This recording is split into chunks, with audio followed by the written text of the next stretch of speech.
حالات آپ کو ایک پردہ جو کھلنا ہوتا ہے یا شعور کا،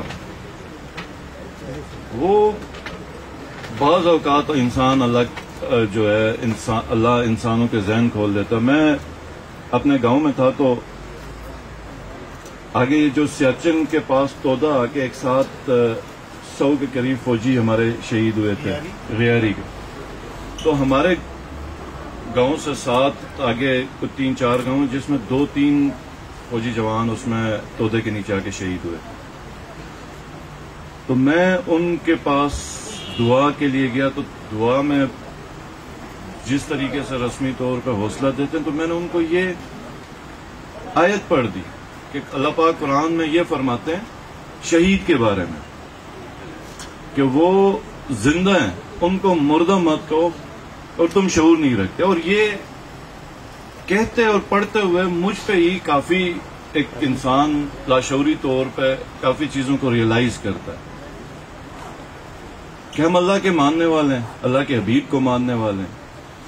اللہ نے کہا کہ جنت ہے، ہم میں سے کسی نے جنت نہیں دیکھی، ہم نے کہا جنت ہے، گواہی دی.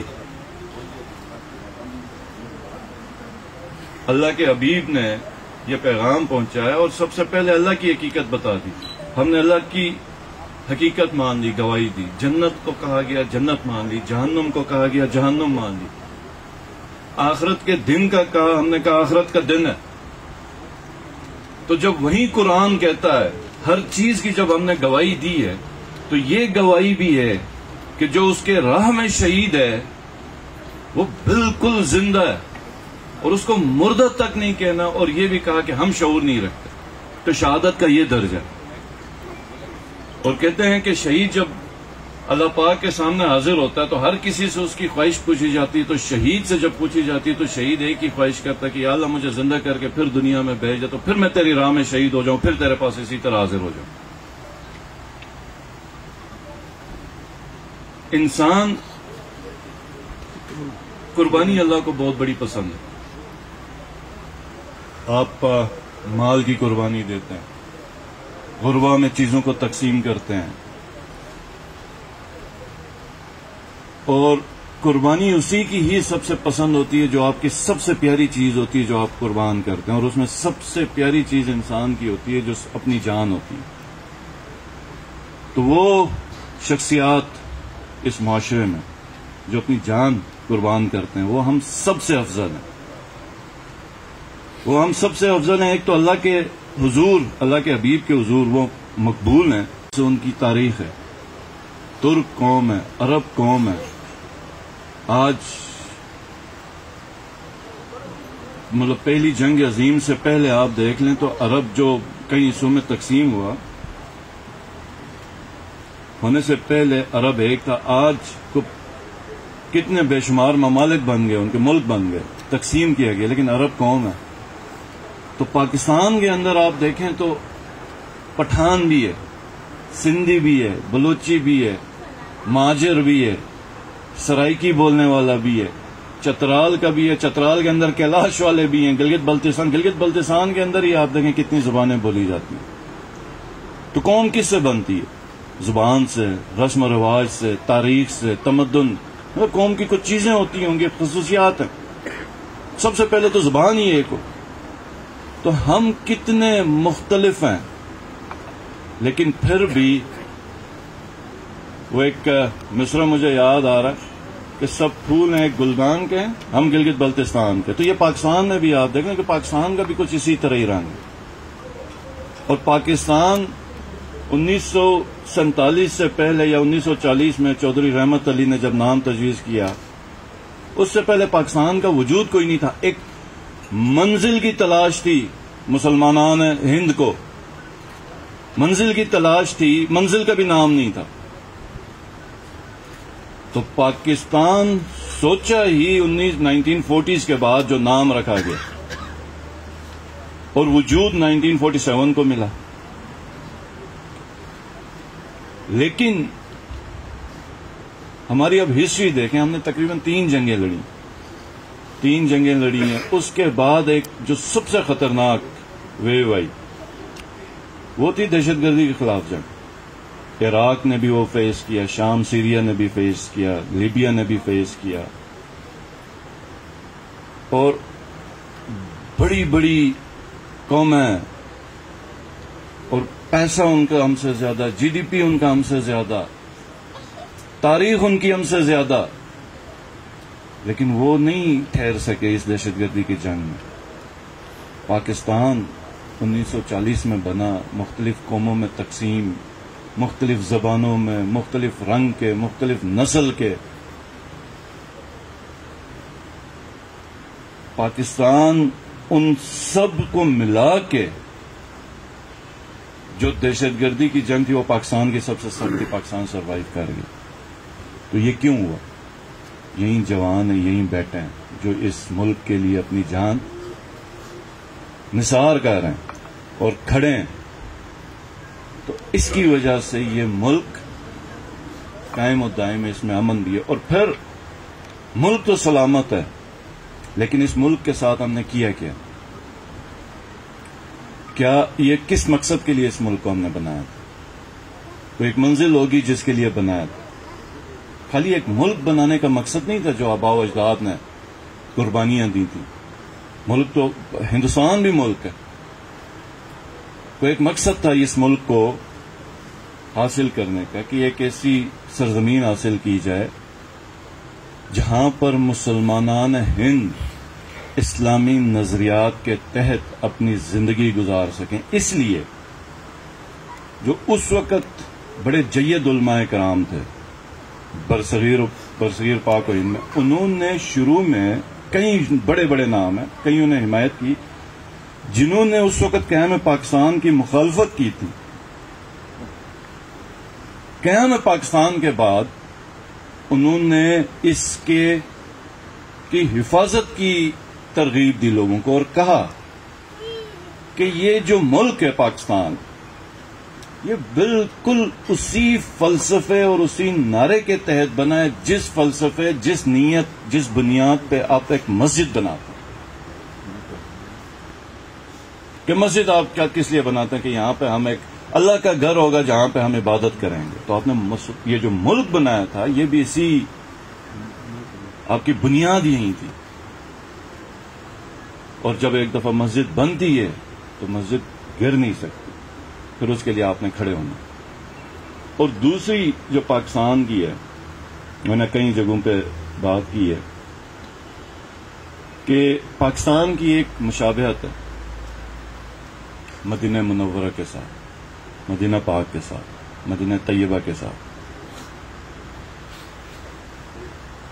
کہ نبی پاک صلی اللہ علیہ وسلم نے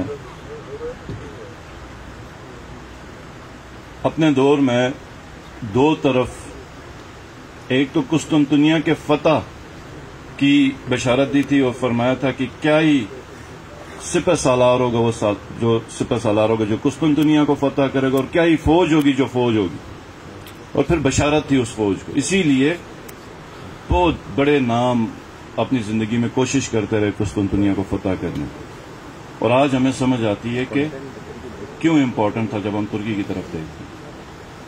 دوسرا، سرکار دو عالم صلی اللہ علیہ وسلم نے مشرق کی طرف، جب مدینہ منورہ میں جلوہ افروز ہوتے تھے، آج بھی ہیں، تو جب پردہ نہیں فرمایا تھا تو مشرق کی طرف اس وقت ہند کی طرف دیکھ کے فرمایا کہ یہاں سے مجھے خوشبو آتی ہے۔ یہ حدیث مبارک ہے۔ علامہ اقبال نے اسی میں فرمایا کہ میر عرب کو آئی ٹھنڈی ہوا جہاں سے، میرا وطن وہی ہے، میرا وطن وہی ہے۔ کہ سرکار دو عالم صلی اللہ علیہ وسلم کو جہاں سے ٹھنڈی ہوا آئی، میرا وطن وہی ہے۔ اور یہاں پہ جب پھر اولیاء اللہ کا گزر دیکھتے ہیں اور کام دیکھتے ہیں تو سمجھ آتی ہے کہ کوئی نہ کوئی نسبت ہے۔ پھر قیام پاکستان کا جب آپ پورا کی تاریخ پڑھتے ہیں تو پھر بات اور واضح ہوتی ہے کہ نبی پاک صلی اللہ علیہ وسلم جو صحابہ کرام تھے، ان کا جو مخالفین تھے وہ مشرکین تھے، بتوں کی پوجا کرتے تھے۔ آج پورے عالم میں جو کوئی اسلامی ریاست ہے جس کا پھٹا یا اپوزیشن میں جو قوم ہے مشرکین میں، وہ پاکستان اور ہندوستان ہے. کہ ہند میں کہ مسلمانوں کے ساتھ جو مخالفت تھی، جو دشمنی تھی، وہ مشرکین تھے. پھر جو مدینے کی ریاست کی میں قیام کی بات کرتا ہوں، گورنر صاحب کی بھی میں توجہ چاہوں گا کہ اس میں جو مدینہ منورہ کی جو ریاست کی بنیاد پڑی اور پاکستان کی بنیاد پڑی، اس کی میں ریزمبلنس آپ کو بتا رہا ہوں کہ مشرکین مکہ تھے، یہاں پہ ہندوستان میں بھی مشرکین تھے. دوسری جو مدینہ طیبہ کی ریاست وجود میں آئی، ہجرت سے آئی، کہ ہجرت کی گئی. یہاں پر بھی ہجرت کی گئی، یہاں پر بھی ہجرت کی گئی. وہاں پر ہجرت ہوئی، مدینہ طیبہ کا قیام ہوا. یہاں پر ہجرت ہوئی، پاکستان. مدینہ طیبہ پاک شہر، روشن شہر، پاک جگہ. پاکستان کا مطلب پاکستان جگہ، نام کی بھی مشابہت آ گئی. پھر جب ہجرت ہوتی ہے تو پہلی جنگ ہوتی ہے یہاں پر 1948 کی. قلیل کچھ نہیں ہمارے پاس. وہاں پر غزوہ بدر، کچھ نہیں صحابہ کرام کے پاس، فتح اللہ دیتا. 1965 پاکستان کی دوسری جنگ، 6 ستمبر یوم دفاع.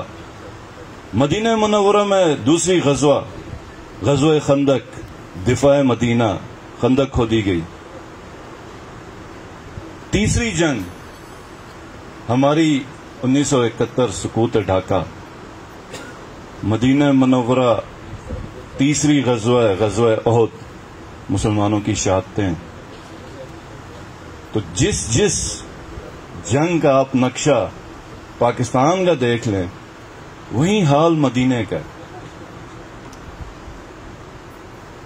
اور چوتھی جو جنگ ہوتی ہے مدینہ منورہ کی، وہ فتح مکہ پہ ہوتی ہے.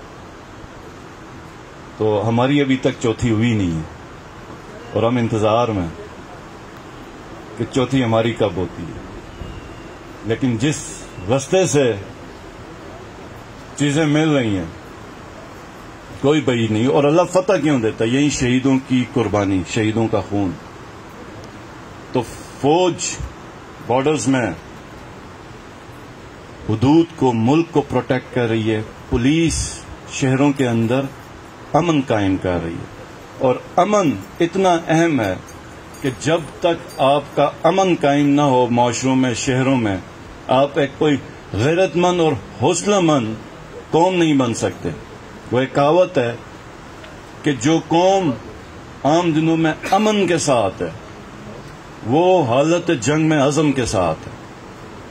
تو یہ پولیس کے کاندھوں پہ بڑی بھاری ذمہ داری. اور گورنر صاحب نے مجھے کافی انکریج کیا کہ آپ لوگوں کے لیے کوئی نہ کوئی اناؤنسمنٹس کریں.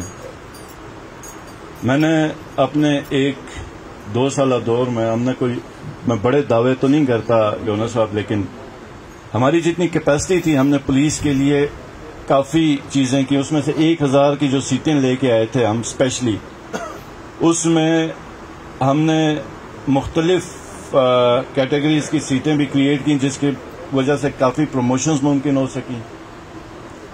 اور اس وقت پی ڈی ایم کی جماعت ہے، اور آپ لوگوں کا اگر پولیس کی کوئی سیٹ کریٹ کرنے میں انٹرسٹ ہو تو ہم بڑے اس کے اوپر مشکور ہوں گے، اگر کلاس 4 سے ہٹ کے. نہیں تو اگر اپنی پارٹی کی انسان بات کر سکتا ہے، اگر اللہ نے عمران خان کو قوم کی دعاؤں کو سن کے واپس لے آئے، تو یہ میرا وعدہ ہے کہ اس پولیس فورس کو 10,000 سے اوپر کروں گا.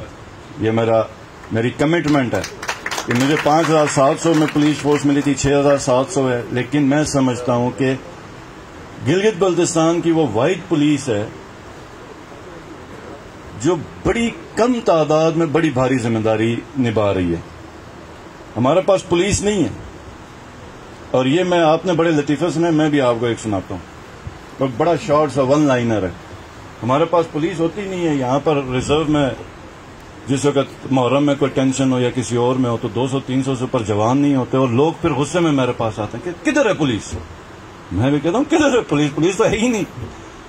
لوگ یہ سمجھتے ہیں کہ پولیس بیرکوں میں بیٹھ کے نہیں نکلی ہے, ایکچولی پولیس ہے ہی نہیں. اسی لیے آپ جب آپ کہتے ہیں نا کہ میں 25,000 بھرتی کی, کہ کاش آپ اگر 2-3 ہزار پولیس کی سیٹیں بھی لے کے آتے ہمارے بڑے مسئلے ختم ہو جاتے. تو انشاءاللہ تعالی تنخواہوں میں اس وقت بھی ہمارا آ رہی جو سیلریز میں اوور آل ریکرنٹ میں کافی کم ہے, تو ڈیفیسٹ پہ جا رہے ہیں. وفاق میں اس دفعہ بجٹ سیلریز کا مجھے ہمیں لگ رہا ہے کہ کوئی بڑھائیں گے, لیکن ہمیں 47 ارب کا ریکرنٹ بجٹ ہے جس میں 42 ارب ہماری سیلری کا تھا, جو اب 1.5 ارب اور بڑھ رہا ہے, جو اب ہمارے پاس فائنینسز اویلیبل نہیں. لیکن ہم اسی وقت بڑھانے کے قابل ہوں گے کہ وفاق اگر 30% بڑھاتا ہے تو ہمیں بجٹ میں وہ انکریمنٹ کے ساتھ دے دے تو ہم ادھر اعلان کرنے کے قابل ہوں گے.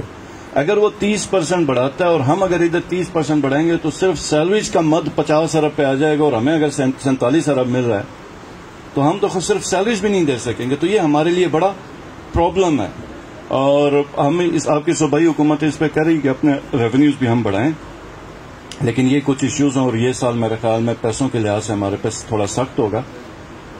لیکن جو ورثہ ہیں ان کے لیے کہ جو سختی بھی ہوگی حاضر سروس کے لیے ہوگی, ہمارے لیے ہوگی. شہداء کے لیے ہم حاضر تھے, ہیں, انشاءاللہ تعالی رہیں گے. آپ لوگوں نے پریشان نہیں ہونا.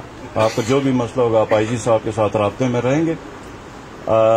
ہم chief minister office, governor office, chief secretary office اور آئی جی پی آفس, یہ جو ورثہ ادھر حاضر ہیں یا گلگت بلتستان کے مختلف کونوں میں بیٹھے ہیں جو ادھر نہیں آ سکے ہیں اور جو میری بات سن رہے ہیں, کہ کوئی بھی آپ کا مسئلہ ہو, ہم اس کی شفقت کا غیر تو فل نہیں کر سکتے, لیکن کوئی بھی مسئلہ ہو یہ یاد رکھیں یہ ہماری ڈیوٹی ہے کہ ہم نے آپ کو لک آفٹر کرنا.